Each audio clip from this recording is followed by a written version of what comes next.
Hi అండి, Telugu best viewers అందరికీ hi. ఈరోజు ఏంటంటే మటన్ క్యాప్సికమ్ మెంతుకూర దమ్ బిర్యానీ.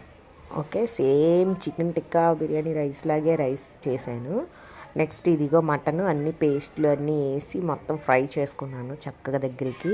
ఆనియన్స్ కూడా ఫ్రై చేసి పక్కన పెట్టుకున్నాను. ఇందులో మొత్తం పేస్ట్ మటన్ ముందు కుక్కర్లో వేయించాను.